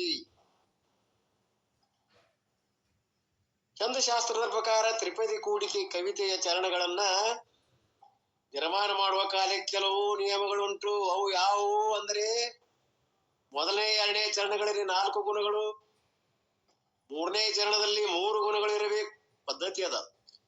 1 ಮತ್ತು 2ನೇ ಚರಣದಲ್ಲಿ ಗುಣಗಳು ಎನಿಸ್ತಾರ, ರಾಸ್ ಹಾಕ್ತಾರ. ಅವೆಲ್ಲ ಕನ್ನಡ ಓದಿದವರಿಗೆ ಡಿಗ್ರಿ ಒಳಗೆ ಎಲ್ಲ ಗೊತ್ತಿರ್ತಾವ. ನಾವು ಕನ್ನಡದವರಲ್ಲ, ಗಣಿತವ್ರು, ಸೈನ್ಸ್ದವ್ರು. ನಮಗದು ವಿಶೇಷ ದೂರ ಅದ. ಇರ್ಲಿ. ಈ ಪ್ರಕಾರವಾಗಿ ಒಂದು ಪದ್ಧತಿ ಅದ. 3 ಗಣಗಳಿರಬೇಕು 3ನೇ ಚರಣದೊಳಗ, 2ನೇದರಲ್ಲಿ 1ನೇದ್ರೊಳಗ 4 ಗುಣಗಳಿರಬೇಕು, ಗಣಗಳಿರಬೇಕು ಅಂತ ಹೇಳ್ತಾರೆ. ಆಮೇಲೆ 3ನೇ ಚರಣಗಳ 2ನೇ ಗಣಗಳಿಗೆ 3 ಮಾತ್ರೆಗಳಿರಬೇಕು. ಇದು ಒಂದು ನಿಯಮ ಇದೆ. ಉಳಿದ ಗಣಗಳಿಗೆಲ್ಲ 5 ಮಾತ್ರೆಗಳಿರುತ್ತವೆ. ಪ್ರಥಮ ಚರಣದಲ್ಲಿ 3ನೇ ಗಣಕ್ಕೆ ಪ್ರಾಸು, 2ನೇ ಚರಣದ 2ನೇ ಗಣಕ್ಕೆ ಯತಿ ಅಂತಾರ. ಅದಕ್ಕೆ ಒಂದೇದಕ್ಕ ಗಣಕ ಪ್ರಾಸು, 2ನೇದಕ್ಕ ಯತಿ. ಪ್ರತಿಯೊಂದು ಚರಣಗಳ ದ್ವಿತೀಯಾಕ್ಷರಗಳು ಒಂದೇ ಕೈ ಒಳಗಿನವು ಇರಬೇಕು, ಬಳ್ಳಿಯೊಳಗೆ ಇರಬೇಕು. ಹೇಳಿವಲ್ಲ, ಒಂದೇ ಬಳ್ಳಿಯೊಳಗೆ ಇರ್ಬೇಕು. 2ನೇ ಅಕ್ಷರ ಒಂದ ಕ ತಗೊಂಡ್ರ ಆ ಕಕ ಬಳ್ಳಿಯೊಳಗೆ ಇರ್ಬೇಕು. ಅದು 2ನೇ ಅಕ್ಷರ ಅಂದರೆ ಪ್ರಾಸದಿರಬೇಕು. ಹೀಗಿದ್ದರೆ ತ್ರಿಪದಿ ಆಗುತ್ತದೆ. ಇದು ತ್ರಿಪದಿ ರಚಿಸುವಂತ ಕಲೆ. ಇದು ಯಾರಿಗ್ ಗೊತ್ತದೆ ಅಂದ್ರೆ ನಮ್ಗೆ ಈಗ ಸಹಜಾನಂದ ಅಪ್ಪಗಳಿಗೆ ಗೊತ್ತದ ನೋಡಿ. ಎಲ್ಲಿ ಹೋಗಿರ್ತಾರ ಒಂದ್ ತ್ರಿಪದಿ ರಚನೆ ಮಾಡಿಬಿಡ್ತಾರೆ. ದೇವ್ರ ಬಳಿಗೆ ಹೋದಾಗ ಅಪ್ಪಗಳು, ನಾಗಲಿಂಗಪ್ಪನವರು ಇದ್ರಲ್ಲ ಅವ್ರ ಬಗ್ಗೆ ಒಂದ್ ತ್ರಿಪದಿ ಬರದ್ರ. ಅವ್ರು ನಮ್ ಸಾಧನ ಶಿಬಿರ ಮುಗಿ ಕೊಡದ ಒಂದು ಬುಕ್ಕ ಪ್ರಿಂಟ್ ಮಾಡಿಬಿಟ್ರು. ಅವ್ರು ತ್ರಿಪದಿ ಒಳಗೆ ಚರಿತ್ರಾನ ಬರದ್ ಬಿಟ್ರು. ತ್ರಿಪದಿ ಒಳಗೆ ಮತ್ ಬಿಡುಗಡೆನೂ ಮಾಡಿದ್ರು ಲಾಸ್ಟಕ್ಕ. ಇರ್ಲಿ. ಹೀಗೆ ಅದೊಂದು ಜಾಣ್ಮೆ ಅದು. ಅವರು ಸಾಕಷ್ಟು ಬುಕ್ಗಳನ್ನ ಬರದಾರ. 15 ಬುಕ್ಗಳು ಬರದಾರ, ತ್ರಿಪದಿ ಒಳಗ ಬರದಾರ. ಅಂತ ಒಂದು ಜಾಣ್ಮೆ ಈ ಕಲಿಯುಗದಲ್ಲಿ ಯಾರಿಗೆ ಇದ್ರ ಅದು ಸಹಜಾನಂದಪ್ಪಗಳಿಗೆ. ಮಾಲಿಂಗ್ಪುರದ ಸಹಜಾನಂದಪ್ಪಗಳು ಇಬ್ಬರದಾರ. ಮತ್ತೆ ಅಲ್ಲಿ ಸಹಜಾನ ಬಾಂಬೆ ಸಹಜಾನಂದ್ರ ಅಂತೀವ್ ನಾವು ವಿಷಯ. ಅವರು ಅಲ್ಲಿ ಅವ್ರ ನಮಗ್ ಸಾಧನ ಶಿಬಿರಕ್ಕೆ ಬರ್ತಾರಲ್ಲ ಈ ಸಹಜಾನಂದ ವಿಚಾರ ಸಾಗರವನ್ನ ಅನುವಾದ ಮಾಡಿದವರು. ಹೀಗಿದ್ದರೂ ತ್ರಿಪದಿ ಅದ. ಚರಣಗಳನ್ನು ನಿರ್ಮಾಣ ಮಾಡುವ ಕಾಲಕ್ಕೆ ಸಿಂಹಾದಿ ಪ್ರಾಸಗಳು, ಗಣಗಳು, ಯತಿ ಮೊದಲಾದವುಗಳು ವ್ಯತ್ಯಾಸವಾದಾಗ ಅದ್ರೂ ಚಿಂತೆ ಇಲ್ಲ. ಆ ಅರ್ಥದಲ್ಲಿರುವ ಅರ್ಥವನ್ನ ಅವಶ್ಯ ಅಂಗೀಕರಿಸಲಿಕ್ಕೆ ಬೇಕು. ಹೇಗೆಂದ್ರೆ ಕೆಲವು ಸ್ತ್ರೀಯರು ಸ್ವಭಾವತ ಸೌಂದರ್ಯವುಳ್ಳವರಾಗಿರುತ್ತಾರೆ. ಅವರು ಅಲಂಕಾರ ತೊಟ್ಟರೆ ಮತ್ತಷ್ಟು ವಿಶೇಷ ಸುಂದರವಾಗಿ ತೋರುತ್ತಾರೆ. ಆದರೆ ಬಾಯಿ ಅಲಂಕಾರಗಳು ಏನೊಂದೂ ಇಲ್ಲದಿದ್ದರೂ ಸುಂದರಿಯಾದ ಸ್ತ್ರೀಗಳೊಡನೆ ಕೂಡಿದವನು ಹೇಗೆ ಸುಖವುಳ್ಳವನು ಆಗುತ್ತಾನೆ, ಹಾಗೆ ಈ ಕವಿತಾರೂಪ ಸ್ತ್ರೀಗಳು ಅರ್ಥರೂಪ ಚೆಲುವಿಕೆಯಿಂದ ಮೊದಲೇ ಸುಂದರಿಯಾಗಿದ್ದಾಳೆ. ಅದ್ರ ಬಗ್ಗೆ ವಿಶೇಷ ಬೇಡ, ಈಗಾಗಲೇ ಹೇಳಿದ. ಆದ್ರಿಂದ ಈ ನಮ್ಮ ತ್ರಿಪದಿಗಳು ಹೆಂಗದಾವ, ಕವಿತಾ ರೂಪದಿಂದ ಅಂತ ಈ ಸ್ತ್ರೀಗಳು ಅರ್ಥ ರೂಪದಿಂದ ಚೆಲುವಿಕೆ ಅದ. ಇಲ್ಲಿ ನೀವು ಪ್ರಾಸ ಅವೆಲ್ಲ ಉಡುಪುಗಳು ಒಯ್ಯಾರದು, ಅದು ಬೇಡ ನಮಗ. ಈ ಅರ್ಥ ರೂಪದಿಂದ ಚೆಲುವಿಕೆ ಬೇಕು. ಅರ್ಥ ರೂಪ ಚೆಲುವಿಕೆಯಿಂದ ಕವಿತಾ ರೂಪ ಸ್ತ್ರೀಗಳದಳ ಮೊದಲ ಸುಂದರಿ ಅದಳ ಆಕಿ ಸ್ವಭಾವತ. ಆಕೆಗೆ ಪ್ರಾಸು ಗಣ ಯತಿ ಮೊದಲಾದವುಗಳು ನತ್ತು ಮೊದಲಾದ ಬಾಯಿ ಅಲಂಕಾರಗಳಂತೆ ಆಭರಣಗಳಿಗೆ ಇವೆಲ್ಲ ಯಾವುವು ಪ್ರಾಸ ಗಣ ಹೇಳಿರಲ್ಲ ಎಷ್ಟು ಮಟ್ಟ, ಅವೆಲ್ಲ ಬಾಯಿ ಅಲಂಕಾರಗಳು. ಹೆಣ್ಮಗಳಿಗೆ ಹೆಂಗ ನತ್ತು ಅಂತ ಇಂತ ಉಡುಗೆಗಳದವಲ್ಲ ಅವು ಆಭರಣಗಳು, ಅವಳಿಗೆ ಅಲಂಕಾರ ಅದಾವ. ಇಲ್ಲಿ ಇವೆಲ್ಲ ಪ್ರಾಸು ಗಣ ಇವು ಒಂದು ವೇಳೆ ಇಲ್ಲದಿದ್ರು ಚಿಂತೆ, ಅವೇನ್ ಬೇಕಾಗಿಲ್ಲ. ಬಾಯಿ ಅಲಂಕಾರ ಸ್ವಭಾವತ ಸುಂದರಿ ಅದ. ಇದ್ರೊಳ ಅರ್ಥವೇ ಲೇಸು. ಹಂಗಾರೆ ಇಲ್ಲೇನದ, ಅಲ್ಲಿ ಸುಂದರತನ ಅದ, ಇಲ್ಲೇನದ ಅರ್ಥ. ಈ ಕವಿತೆಯಲ್ಲಿರುವ ಅರ್ಥವನ್ನು ಮಾತ್ರ ಸ್ವೀಕಾರ ಮಾಡಿದ್ರೆ ಸಾಕು. ನಮ್ಗೆ ಬೇಕಾದದ್ದೇನು, ಸಾರ ರಸ. ಆ ರಸ ಸ್ವೀಕಾರ ಮಾಡಿದ್ರೆ ಸಾಕು. ಅದರಿಂದ ದುಃಖದ ನಿವೃತ್ತಿ, ಸುಖದ ಆವಿರ್ಭಾವ ಆಗುತ್ತದೆ. ಅತ್ಯಂತ ದುಃಖ ನಿವೃತ್ತಿ ಮತ್ತು ಪರಮಾನಂದ ಪ್ರಾಪ್ತಿ ಆಗ್ತದೆ. ಆದ್ದರಿಂದ ತಾನು ಮಾಡಿದ ಈ ಗ್ರಂಥವು ಉಕ್ತ ಶಾಸ್ತ್ರಗಳಿಗೆ ಸರಿಯಾಗಿದ್ದರೂ ಇಲ್ಲದಿದ್ದರೂ ಸ್ವೀಕರಿಸಲಿಕ್ಕೆ ಯೋಗ್ಯವಿದೆ. ಆದ್ದರಿಂದ ನಾ ಮಾಡಿದಂತ ಗ್ರಂಥ ಇದು ಅಯೋಗ್ಯ ಎನಿಸಿಕೊಳ್ಳುವುದಿಲ್ಲ, ಅರ್ಹದ, ಎಲ್ಲರೂ ಸ್ವೀಕಾರ ಮಾಡ್ಲಿಕ್ಕೆ ಯೋಗ್ಯದ. ಈ ಗ್ರಂಥದಲ್ಲಿ ವ್ಯಾಕರಣ ಮತ್ತು ಛಂದಸ್ಸು ಶಾಸ್ತ್ರಾನುಸಾರವಾಗಿ ಹೇಳಿದ್ದಾರೆ. ಆದ್ರೂ ಕೂಡ ಈ ಗ್ರಂಥೊಳಗ ಇವೆಲ್ಲ ಅದಾವೆ. ಛಂದಸ್ ಅದ, ವ್ಯಾಕರಣ ಅದ, ಪ್ರಾಸ್ ಬದ್ಧ ಅದ, ಎಲ್ಲ ಅದ. ಈ ಶಾಸ್ತ್ರದ ಆಧಾರ ಮೇಲಿಂದ ಉಕ್ತ ಶಾಸ್ತ್ರಗಳನ್ನು ಸರಿಪಡಿಸಿಕೊಂಡರೂ ಏನೂ ಇರೋದೇ ಆಗಲಾರದು. ಆದ್ದರಿಂದ ಈ ಗ್ರಂಥವು ನಿರ್ದೋಷವೆಂಬ ಭಾವು. ವಿಶೇಷವಾಗಿ ಹೇಳು ಒಂದ ಮಾತೆಗಳು ಅಂದ್ರೆ ಇದು ನಿರ್ದೋಷದ ಒಂದು ಮಾತು ತಕ್ಕೊಂಡ್ರ ಅಕಸ್ಮಾತ್ ಇದ್ರು ಅಂತ ಇಲ್ಲ. ಆದ್ರೂ ಹೇಳ್ಬೇಕಾಗಿ ನಿರಭಿಮಾನದಿಂದ ಹೇಳುವಂತ ಕಲೆ ಜ್ಞಾನಿಗಳು. ಅಭಿಮಾನಕ್ಕೆ ಬೀಳುದಿಲ್ಲ ಅವರು. ಅಂದ ಚಂದ ಅನ್ನೋದಿಲ್ಲ, ದೋಷ ಅದಾವಪ್ಪ ಇದ್ರು ಅವನೇನು ಗಣನೆಗೆ ತರಬೇಡ್ರಿ. ಸುಂದರ ಸ್ತ್ರೀ ಅಂತ ಅದನ್ನ ಇಲ್ಲಿರುವಂತ ಅರ್ಥವನ್ನು ಗ್ರಹಣ ಮಾಡ್ರಿ ಅಂತ ಹೇಳ್ಬೇಕಾದ್ರೆ ನಿರಭಿಮಾನತೆ ಬೇಕು. ಬಳಿಕ ಈ ಗ್ರಂಥದಲ್ಲಿ ಉಕ್ತ ಶಾಸ್ತ್ರಗಳ ಸಂಬಂಧಿ ದೋಷವಿಲ್ಲದಿದ್ದರು ಅನುಭವ ಸಂಬಂಧಿ ದೋಷ ಉಂಟು. ಆದ್ರಿಂದ ಈ ಗ್ರಂಥ ಯೋಗ್ಯವಲ್ಲೆಂದು ಶಂಕೆಯನ್ನು ಮಾಡಿದರೆ ಸಮಾಧಾನ ಹೇಳುತ್ತಾರೆ. ಹೌದ್ರಿ, ಈ ಶಾಸ್ತ್ರ ಸಂಬಂಧಿ ದೋಷ ಎಲ್ಲಿ ಬಿಡ್ರಿ, ಹೋಗ್ಲಿ. ಅನುಭವ ಸಂಬಂಧಿ ದೋಷ ಉಂಟು. ಕೆಲವೊಂದು ಅನುಭವಿಗಳು ಇರ್ತಾರಲ್ಲ, ಆ ಅನುಭವಕ್ಕೊಂದು ಸ್ವಲ್ಪ ಹೆಚ್ಚು ಕಡಿಮೆ ಇರೋದಾದ್ರೆ ಅಲ್ಲಿ ಒಂದು ದೋಷ ಬರಬಹುದಲ್ಲ. ಆದ್ದರಿಂದ ಈ ಗ್ರಂಥವು ಯೋಗ್ಯ ಅಲ್ಲ ಅಂತಂದ್ರೆ ಶಂಕೆ ಮಾಡಿದರೆ ಹೇಳ್ತಾರ ನೋಡ್ರಿ ಮುಂದ. ನಾನು ದೋಷಂ ನಿಜಾನುಭವದೊಳಗಿರ್ದೋ ದೇನದಂತಿದ್ದಿ ತಿಳಿಯುವುದು ಶಾಂಭವ ಜ್ಞಾನ ಸಂಪನ್ನ ಇದರಲ್ಲಿ. 12ನೇ ಪದ್ಯ. ನಿಜಾನುಭವದೊಳಗೆ ಆತ್ಮ ಸ್ವರೂಪದ ಜ್ಞಾನದಲ್ಲಿ, ನಿಜಾನುಭವ ಅಂದ್ರೆ ನನ್ನ ನಿಜ ಸ್ವರೂಪದ ಜ್ಞಾನ. ಏನಾರು ದೋಷಂ, ಯಾವ್ದಾದ್ರೂ ಒಂದು ದೋಷವು ಇರ್ದೊಡೇನೋ ಇದ್ರೆ ಏನಾಯ್ತು ಅದಾವಂತ ತಿಳ್ಕೊಳ್ರಿ. ಏನಾಯ್ತಿದ್ರ ಅದು ಆ ದೋಷವನ್ನ ಶಾಂಬದ ಜ್ಞಾನ ಸಂಪನ್ನರು, ಶಂಭುವಿನ ಸಂಬಂಧವಾದ ಜ್ಞಾನವುಳ್ಳವರು ಈ ಗ್ರಂಥದಲ್ಲಿ ಪರಿಶೋಧಿಸಿ ತಿಳಿಸತಕ್ಕದ್ದು. ನೋಡಿ, ದೋಷ ಇದ್ರೆ ಏನಾಯ್ತು, ಜ್ಞಾನ ಸಂಪನ್ನರು, ಜ್ಞಾನಿಗಳಾದ ಸದ್ಗುರುಗಳು, ಶಂಭುವಿನ ಸ್ವರೂಪರು ಅದನ್ನ ಸರಿಪಡಿಸಿಕೊಂಡು ತಿಳಿಸುವಂತ ಕರ್ತವ್ಯದ ಮಾಡ್ತಾರ ಅವರು. ಯಾಕಂದ್ರೆ ಗುರುಗಳ ಮುಖಾಂತರವಾಗಿ ಆ ವಾಣಿ ಶ್ರುತಿ ವಾಣಿ ಅದ. ಹೆಚ್ಚು ಕಡಿಮೆ ಈ ವಾಣಿಯಲ್ಲಿ ದೋಷ ಇದ್ರು ಕೂಡ ಅವ್ರು ಹೇಳುವಾಗ ಏನ್ ಮಾಡ್ತಾರ, ಮೊದಲಿಸ್ತಿರಲ್ಲ ಹಂಗ ಇಲ್ಲೇನ ಆ ಒಂದು ತೊದಲಿಕೆ ಈ ಗ್ರಂಥದಲ್ಲಿ ಕಂಡ್ರು ಸರಿಪಡಿಸಿ ಹೇಳ್ತಾರೆ. ತೊದಲಿಂದೆ ನುಡಿಯೇಸುವುದರಲ್ಲಿ ತಪ್ಪುಚ್ಚು ತಾರರಯ್ಯದಂತಾವ ದೋಷ ಮಿರಲಿದರೋಳೊಲಿದೊಪ್ಪು ದುಸುಕಿಗಳು. ಶಿಶು ಬಾಲಕನು ತೊದಲಿಂದೆ ಅಪಶಬ್ದಗಳಿಂದೆ ನುಡಿಯ ಮಾತಾಡಿದರೂ ಕೂಡ ಅದರಲ್ಲಿ ಈ ನುಡಿಯಲ್ಲಿ ತಚ್ಚುದರ ಅದನ್ನ ಬಲ್ಲವರು ತಪ್ಪು ಅಶುದ್ಧತ್ವವನ್ನ ಆರಯ್ಯದಂತೆ ವಿಚಾರ ಮಾಡದ ಹಾಗೆ ಇದರಲ್ಲಿ ಈ ಗ್ರಂಥದಲ್ಲಿ ಯಾವ ದೋಷವಿರಲ್, ಯಾವ ದೋಷಗಳು ಇದ್ದಾಗ್ಯೂ ಸುಖಿಗಳು ಒಲಿದು ಒಪ್ಪುದು, ಬಲ್ಲವರು ಪ್ರೀತಿಯಿಂದ ಇದನ್ನ ಅಂಗೀಕಾರ ಮಾಡ್ರಿಪ್ಪ. ಉದಾಹರಣೆ ಕೊಟ್ರು, ತೊಟ್ಟಲ್ದಾಗ ಆಡ್ತದ ಕೂಸ ತೊದಲ್ ನುಡಿತದ ಕಲ್ತದ, ಅದ ಒಂದ್ 4 ಶಬ್ದ ಕಲ್ತದ, ತಪ್ತದ. ನಮ್ಮ ಹುಡುಗ ಅಂತಿದ್ದ, ನನ್ನ ಹೆಸರು ದುಂಡಪ್ಪ ಅಂತ ಇತ್ತಲ್ಲ, ದಬ್ಬಕ್ಕ ಅಂತಿದ್ದ. ಎಲ್ಲರೂ ನಗಾವ್ರ ನಗ. ಹಂಗ ತೊದಲ್ ನುಡಿ ಆದ್ರೂ ಕೂಡ ಅವ್ ಏನಾಗ್ತಾವ ಅಂದ್ರ ಆನಂದ ಆಗ್ತಾವ. ಆ ತೊದಲ್ ನುಡಿಗಳ ನಮಗ್ ಕೇಳಲಿಕ್ಕೆ ಬಹಳ ಆನಂದ ಅನಸ್ತಾವ. ಮಕ್ಕಳು ಕಲಿಕಾಗ್ತಾವಲ್ಲ, ಇಷ್ಟಾರ ಅಂತಾವ, 2 ಶಬ್ದ ಉಚ್ಚಾರ ಮಾಡ್ತಾವ, ಇಂತೆಲ್ಲ ಕಲಿತಾವ. ಹಂಗಿಲ್ಲಿ ಒಂದೇನೋ ಒಂದ್ ಹೆಚ್ಚ ಕಡಿಮೆ ಅಶುದ್ಧಿ ಅಂತ ಏನೋ ಕಂಡು ಬಂದ್ರು ಕೂಡ ಆ ಮಕ್ಕಳು ಹೆಂಗ ದೋಷಗಳು ನೀವು ಅನಿಸೋದಿಲ್ಲೋ ಹಾಗೆ ಬಲ್ಲವರು ನೀವು ಗುರುಗಳು ಅಥವಾ ನೀವು ಪ್ರೀತಿಯಿಂದ ಅಂಗೀಕಾರ ಮಾಡ್ರಿ. ಯಾಕಂದ್ರೆ ನೋಡ್ರಿ, ಯಾವ್ದಾದ್ರೊಂದು ದೋಷವು ಆತ್ಮನ ಅನುಭವದ ವಿಷಯದಲ್ಲಿ ಇದ್ದಾಗ್ಯಾದರೂ ಏನಾಯ್ತು ಇರಬಹುದು, ಅನುಭವದೊಳಗ ಏನೋ ಒಂದು ಹೆಚ್ಚು ಕಡಿಮೆ ಆಗಿರ್ಬಹುದು. ಅಂದರೆ ಒಂದು ದೋಷ ನಿಮಿತ್ತ ಮೂಲಕ ಉಳಿದು ನಿರ್ದೋಷವಾದ ಸಮಗ್ರ ಗ್ರಂಥವನ್ನೇ ತ್ಯಾಗ ಮಾಡುವುದು ಅಯೋಗ್ಯವಾಗಿರುತ್ತದೆ.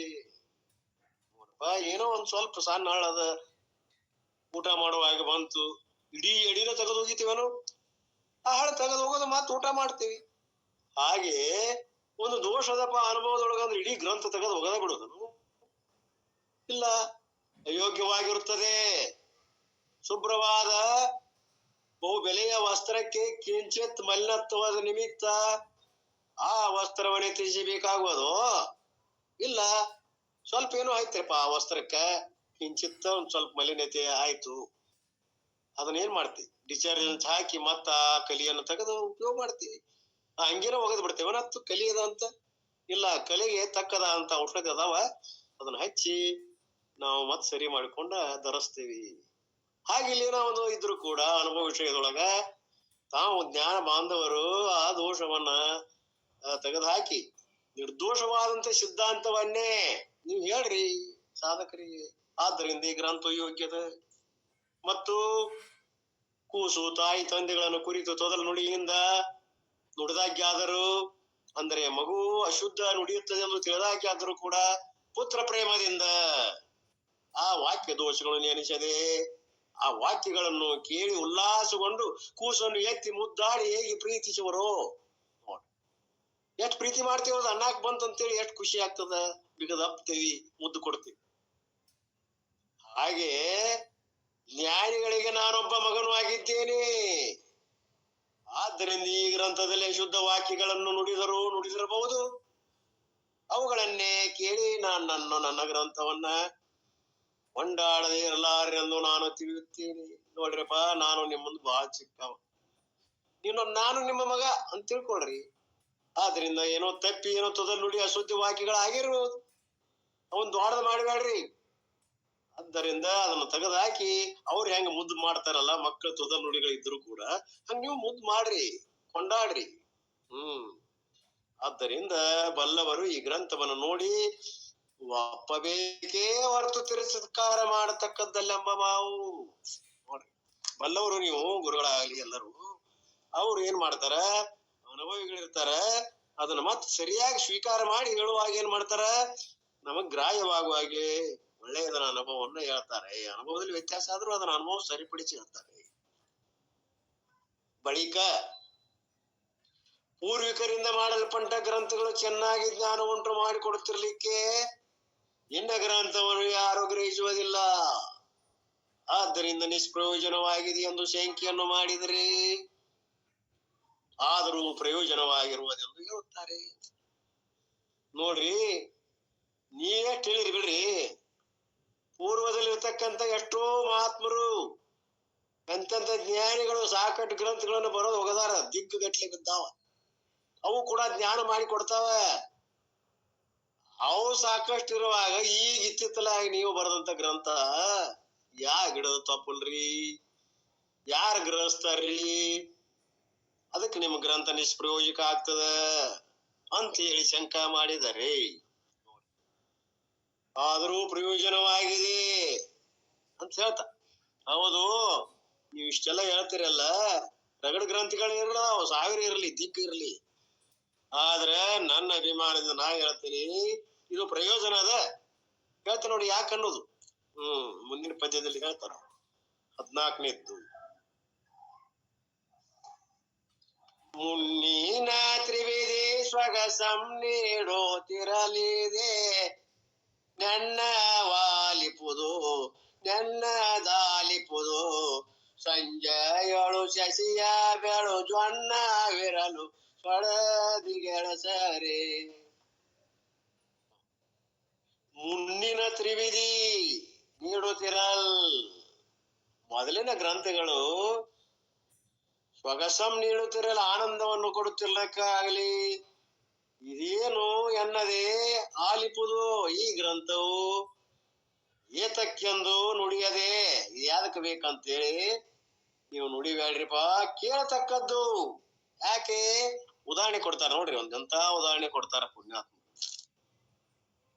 ಸಂಜೆಗಳು ಶಶಿಯ ಬೆಳು ಜೊನ್ನವಿರಲು, ರಾತ್ರಿಯಲ್ಲಿ ಚಂದ್ರನ ಬೆಳದಿಂಗಳು ಇದ್ದಾಗ್ಯಾದರೂ ಕೂಡ ಸೊಡರಿಗೆ ದೀಪಕ್ಕೆ ಇಚ್ಛೆಯನ್ನು ಮಾಡುವುದಿಲ್ಲವೇನು? ನೋಡಿ,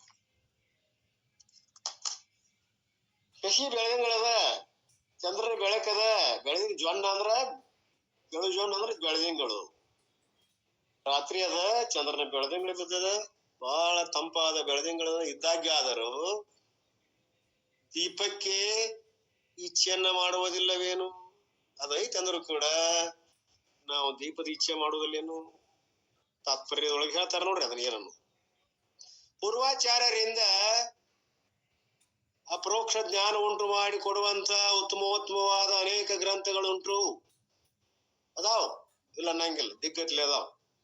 ಅವುಗಳನ್ನು ಕೇಳಿಯೇ ಧನ್ಯರಾಗು. ಆದರೂ ನಾನು ಮಾಡಿರುವಂತ ಈ ಗ್ರಂಥವನ್ನು ಅವರಾದರೂ ಅವಶ್ಯ ಗ್ರಹಿಸಲಿಕ್ಕೆ ಬೇಕು. ಹೇಗೆಂದರೆ, ರಾತ್ರಿಯಲ್ಲಿ ಚಂದ್ರನ ಬೆಳಕು ಎಲ್ಲ ಕಡೆಯಲ್ಲಿ ಇದ್ದಾಗೆ ಆದರೂ ಕೂಡ ಸೂಕ್ಷ್ಮ ವಸ್ತುಗಳನ್ನು ಹುಡುಕುವುದಕ್ಕಾಗಿ ದೀಪವನ್ನು ಅಪೇಕ್ಷಿಸುವುದಿಲ್ಲವೇ? ಅವಶ್ಯ ಅಪೇಕ್ಷೆ ಮಾಡ್ತಾರೆ. ಅದರ ಪ್ರಾಚೀನ ಗ್ರಂಥಗಳು ಬೆಳದಿಂಗಳಂತೆ ಇದ್ದರೂ ಕೂಡ ದೀಪದ ಬೆಳಗಿನಂತಿರುವಂತ ಈ ಗ್ರಂಥವು ಅವಶ್ಯ ಬೇಕಾಗಿದೆ. ಸೂಕ್ಷ್ಮಕ್ಕೂ ಸೂಕ್ಷ್ಮತರವಾದಂತ ಆತ್ಮವನ್ನು ತಿಳುವುದಕ್ಕಾಗಿ ಈ ಗ್ರಂಥ ಉಪಯೋಗವಾದ್ದರಿಂದ ಸಾರ್ಥಕ್ಯವಾಗಿರುತ್ತದೆ. ಹಿಂಗ ಎಷ್ಟ ಬೆಳದಿಂಗಳು ಬಂದದ ಅಂದ್ರು ಕೂಡ ದೀಪದ ಅಪೇಕ್ಷೆ ಆಗಿರ್ತದೋ. ಎಷ್ಟ ನಿಮ್ಮ 108 ಪ್ರಾಚೀನ ಗ್ರಂಥಗಳದಾವ ಅಂದ್ರು ಕೂಡ ಈ ಗ್ರಂಥ ಏನದ ಬಹಳ ಸೂಕ್ಷ್ಮವಾದಂತ ಆತ್ಮನ ಒಂದು ಅರಿವನ್ನ ತಿಳುವನ್ನ ಮಾಡಿಕೊಡುವಂತದ್ದ. ಆದ್ರಿಂದ ಉಪಯೋಗ ಆಗ್ತದಪ್ಪ ಇದು, ಈ ಗ್ರಂಥ ಸ್ವಾರ್ಥಕ ಆಗ್ತದ ಅನ್ನುವಂಥದ್ದನ್ನ ಗುರುಗಳು ಹೇಳಿದರು. ಬಳಿಕ ಈ ಗ್ರಂಥವು ಅರ್ಥದಿಂದ ಸಾರ್ಥಕವಾಗಿದ್ದರೂ ನೀನು ಹೇಳುವುದರಿಂದ ಇದನ್ನು ಎಲ್ಲರೂ ತಿರಸ್ಕರಿಸುತ್ತಾರೆ. ಹೌದ್ರಿ, ಅರ್ಥದಿಂದ ನಿಮ್ದು ಸ್ವಾರ್ಥಕತೆ ಅಂತ ಒಪ್ತೇವಿ, ಆದ್ರೆ ಇದನ್ನು ಎಲ್ಲರೂ ತಿರಸ್ಕಾರ ಮಾಡ್ತಾ, ಆದ್ದರಿಂದ ವ್ಯರ್ಥವಾಗಿದೆ ಎಂದು ಶಂಕ ಮಾಡಿದರೆ ಸಮಾಧಾನವನ್ನು ಹೇಳುತ್ತಾರೆ. ಇನ್ನ ಎಟ್ಟದ್ರಿ ಟೈಮ? ಅದ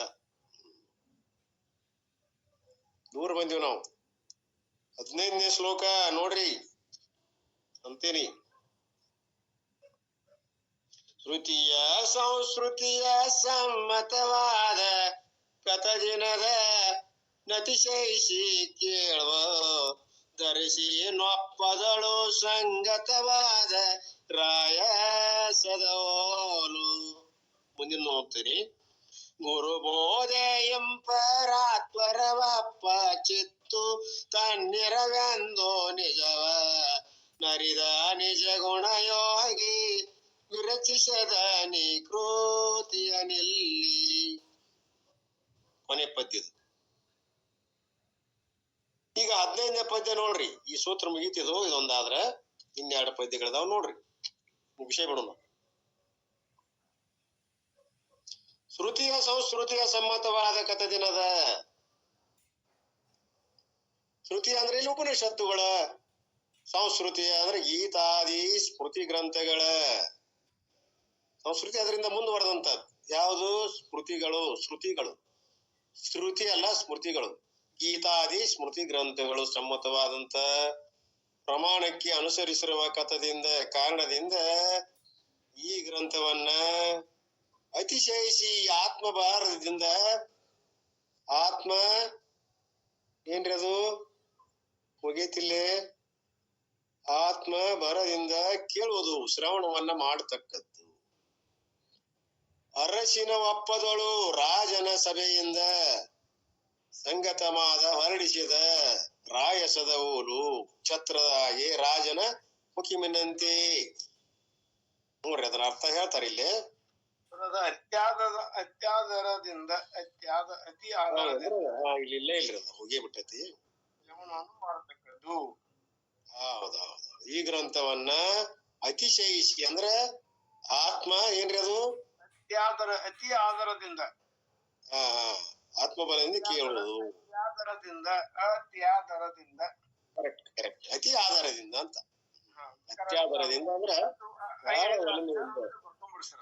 ಅತ್ಯಂತ ಗೌರವದಿಂದ. ಹೌದೌದು, ಸರಿ ಸರಿ ಸರಿ, ಬರ್ಕೋತಂತಾಳ್ರಿ. ಆತ್ಮ ಏನ್ರಿ ಅದು?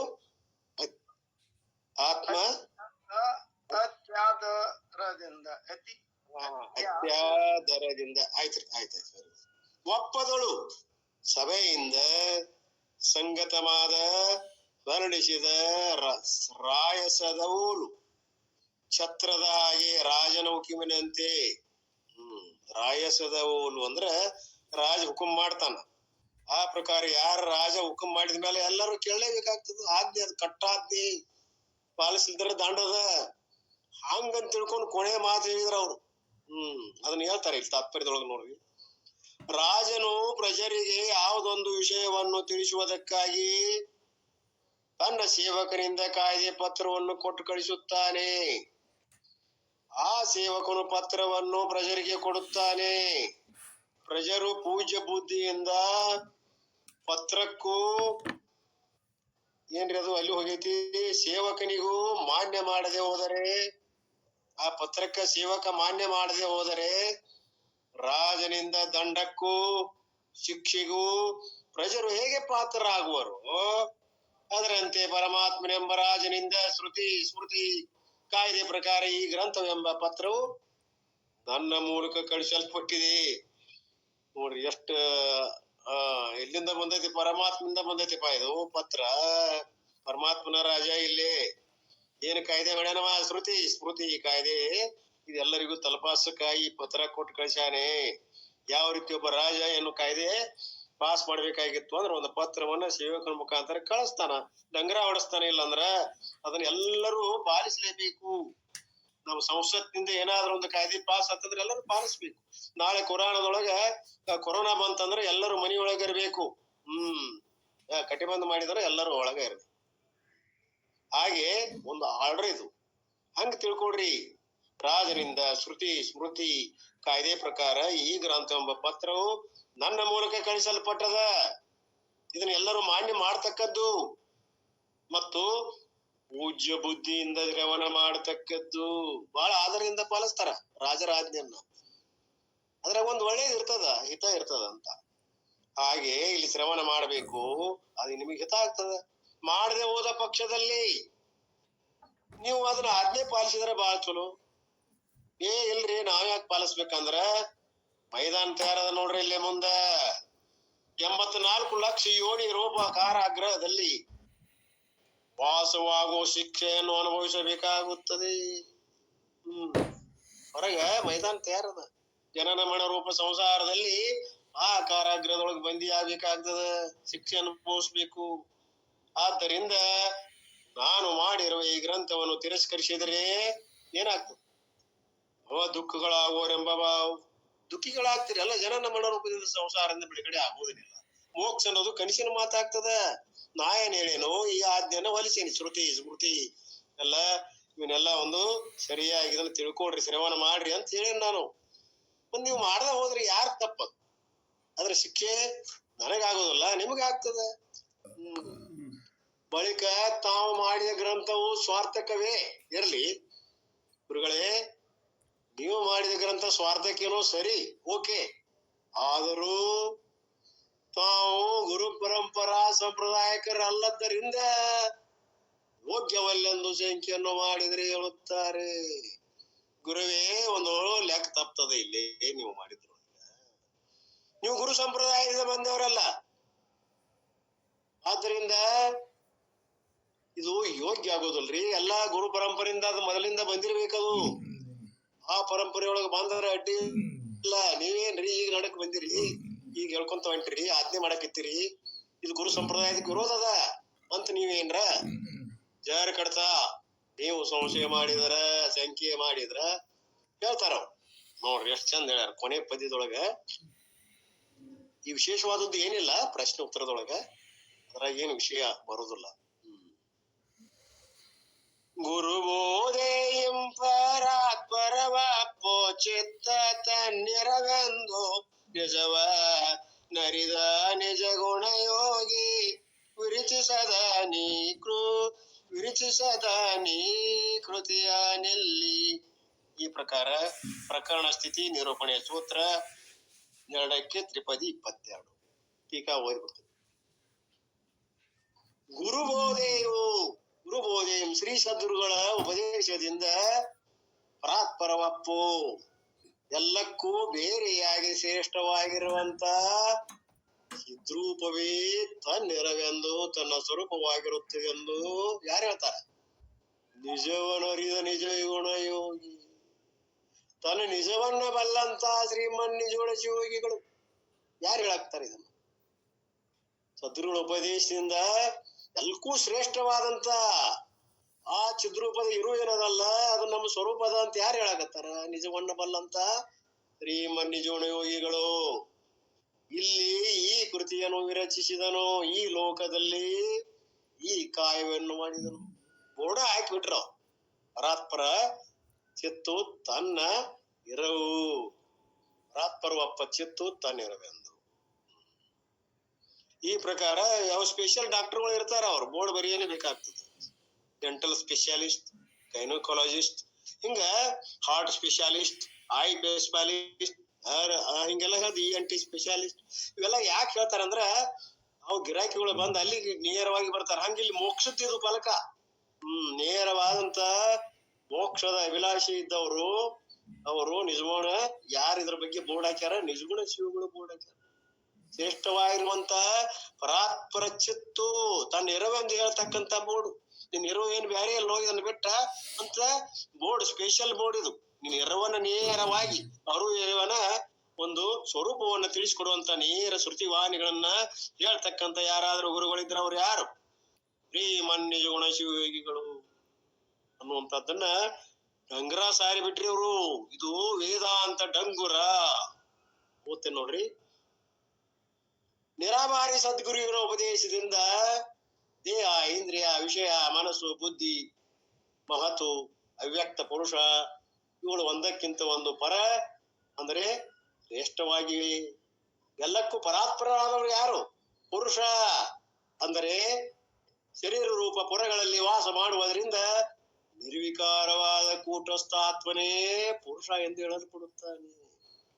ನೋಡ್ರಿ, ಕೆಳಗಿನದ ಮ್ಯಾಲ್ಕೊಂತ ಹೋಗ್ರಿ. ದೇಹ ಪರಿಚಿನ್ನದ, ಇದಕ್ಕಿಂತ ಸೂಕ್ಷ್ಮ ಮತ್ತು ಯಾವ್ದದ ಬಹಳ ವ್ಯಾಪಕ ಯಾವ್ದದ? ಇಂದ್ರಿಯದ. ಇಂದ್ರಿಯಕ್ಕಿಂತ ಯಾವ್ದು ವಿಷಯ, ವಿಷಯಕ್ಕಿಂತ ಮನಸ್ಸು, ಅದಕ್ಕಿಂತ ಸೂಕ್ಷ್ಮ ಬುದ್ಧಿ, ಅಲ್ಲಿಂದ ಮಹತ್ತು, ಆಮೇಲೆ ಅವ್ಯಕ್ತ ಪುರುಷ. ಇವು ಏನ್ ಮಾಡ್ಯಾವ? ಒಂದಕ್ಕೊಂದ ಶ್ರೇಷ್ಠದವ, ಸೂಕ್ಷ್ಮದವ, ವ್ಯಾಪಕದವ. ಎಲ್ಲಕ್ಕೂ ಯಾವ್ದು ಶ್ರೇಷ್ಠ, ವ್ಯಾಪಕ, ಸೂಕ್ಷ್ಮ, ಪರಾತ್ಪರವಾದಂತ ತನ್ನ ಇರು ಅಂದ್ರೆ ಶರೀರ ರೂಪ ಪುರದಲ್ಲಿ ವಾಸ ಮಾಡ್ತಕ್ಕಂಥ ನಿರ್ವಿಕಾರ ಕೂಟಸ್ಥ ಅವ. ಬ್ರಹ್ಮಾವಿನ ಪ್ರತ್ಯೇಗಾತ್ಮ ಕೂಟಸ್ಥ ಅವ ಪುರುಷ. ಪುರುಷನ್ನಾವ ಪರಂ ಕಿಂಚಿತ್ ಸಾಕಷ್ಟ ಸಾ ಪರಾಗತಿ.